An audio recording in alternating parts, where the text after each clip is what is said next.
Josh, I don't know if you're in a position to sum up that day, really. It's been a bit of a manic day of Boxing Day cricket.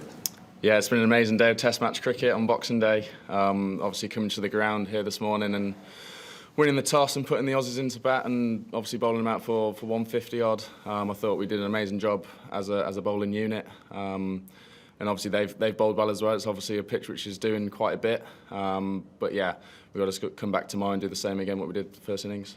It's doing quite a bit. Is it doing too much for day one of a big Test match? I'm not too sure, to be fair. I feel like if you put the ball in the right areas, which I felt like we did today as a bowling unit, you're going to get your rewards. So if you just stay patient and hang in there, I feel like that fuller length definitely helped. Well, it helped me definitely with my angle and making sure you're hitting the pitch hard as well. So I felt like if you were that short of a length, you just sort of sat up a tiny bit, but just making sure you're brave with your length.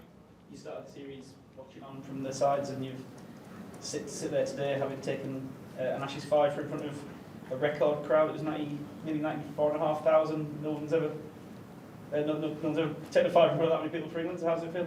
Yeah, it's dreams come true. I've always wanted to play in the Ashes, if it's home or away, and it obviously feels very special being here at the MCG with all my family in as well, which makes it even better.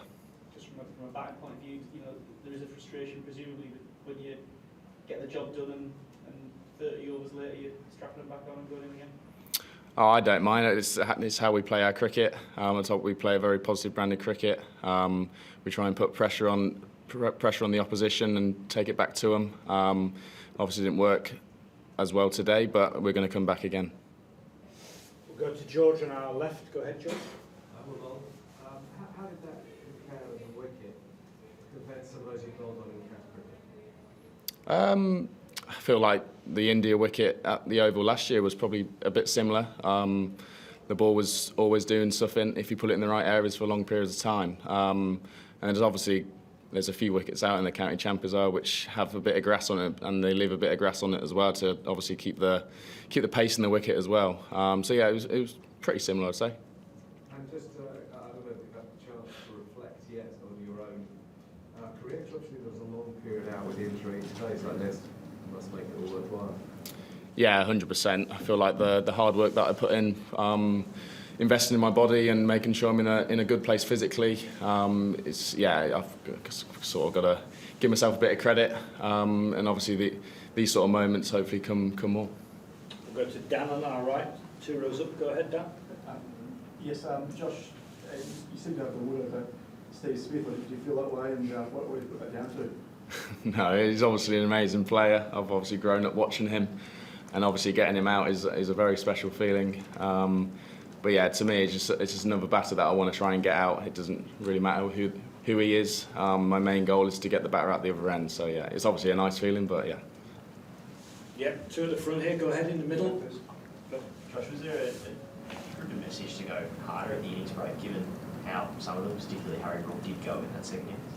There wasn't really a big chat at all. I feel like we want to put pressure back onto the opposition, so whoever walks out into the middle thinks it's the right time to obviously shift a gear or put them under pressure. I think knowing where your scoring options are is obviously crucial on this sort of wicket when the ball is doing a bit more. But yeah, I thought like Brookie batted really well. It obviously changed.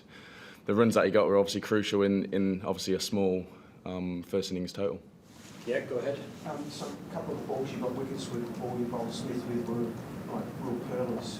Where does this rank in terms of how you felt you bowled in the innings, Josh? Felt like it's probably up there with one of my best spells. Obviously the one this morning, obviously getting through an 8-over spell as well. Stokesy came to me like, you're probably going to keep going until lunch, and I was like, yeah, that's fine. I think the adrenaline sort of kicked in when I took a few wickets. But yeah, I want to sort of make a difference with the side and take wickets for England, and that's how we're going to win games of cricket.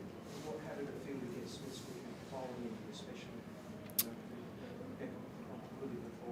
Yeah, it was a nice ball. Yeah, obviously with my angle, obviously I'm past the perpendicular, so I'm looking for the ball to go away naturally. And obviously, if it does hit the seam and it comes back in, then if I don't know, the batter's not probably going to know. So I feel like that's one of my main attributes as a bowler. just making sure I'm hitting that good length as well. Obviously, I bowl that fuller length to try and get the nicks. And when I see the ball coming back in, I know I'm in a good place. We'll go Mel, and then we'll do Dan, Rory, and then we'll finish with Andrew. Just sort of going on from the answer to the previous question about going out there and batting positively, was there also a bit of a sense within the team that you may as well go hard because there was going to be a ball probably sooner rather than later with your name on it?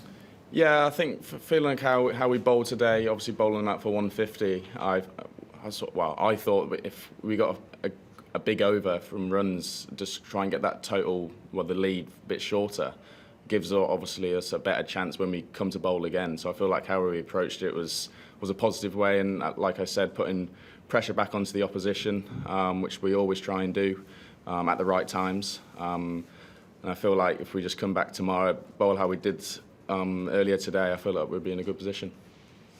Dan, go ahead, yeah. Josh, just wanted to ask you if you could cast your mind back to, I guess, the period between the Open Test and the start of the tour. Like, were you ever thinking you'd be like a strong chance to play first test, or like was it more likely that your chance to come later in the series? Me personally? Yeah. I'm a pretty chilled guy, so I don't really think about too much. I always think about the now and present. So obviously the back end of the Champo season, playing for Notts, that nothing was on my mind about the Ashes. I just wanted to fully focus on playing for Notts at that time, and then when we got out here, then see what happens. But yeah, I'm pretty chilled how the series has gone so far. Rory, and then we'll finish with Andrew. I mentioned the record crowd there before. Quite a significant proportion of them are England fans, maybe 20,000 even potentially. You know, with that in mind, can you sum up what the feeling is in the dressing room about how desperate you are to try and give them something to take home to England with them, and not just moments, but a win over here in Australia, which has been a long time coming? Yeah, obviously their support this whole trip has been amazing. Even from Adelaide last week as well, when they were on that bank, and I think it's amazing support from them, and we're obviously very thankful of them coming all this way to come and watch us. And yeah, we're playing for them and obviously the English fans back at home as well, so we want to give them something to go home with, definitely, yeah. It has to be a win before now in Sydney, hopefully.